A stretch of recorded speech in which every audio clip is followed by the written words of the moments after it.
ஒரு அழகான காட்டுக்குள்ள ஒரு புலியும் ஒரு கழுதையும் இருந்ததாம். புலி கழுதைக்கிட்ட சொன்னதான் புட்கள் பச்சை நிறம்னு. அந்த கழுதை புலிக்கிட்ட சொன்னதான் புட்கள் சிகப்பு நிறம்னு. அப்புறம் 2 பேருமே பெரிய வாக்குவாதம் பண்ணிக்கிட்டு அப்புறம் புலி சொன்னதான் வா கழுதையே நம்ம சிங்கராஜா கிட்டே போய் கேட்கலாம்.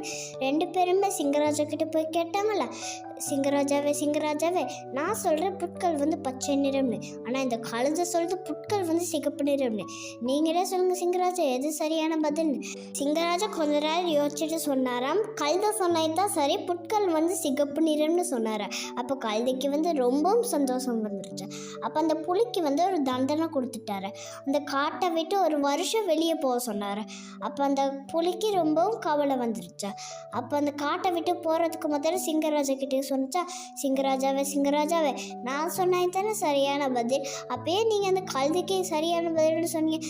அப்போ சிங்கராஜா சொன்னாராம், எல்லாருக்கும் தெரியும் புட்கள் பச்சை நிறம்னு, ஆனால் நீ எவ்வளோ சொன்னாலும் அந்த கழுதைக்கு ஒன்றும் புரியாது. உன்னோட அழகான காலத்தையும் நேரத்தையும் நீ வீணடிச்சப்பாரு, அதனால தான் நான் உனக்கு தண்டனையை கொடுத்தேன்.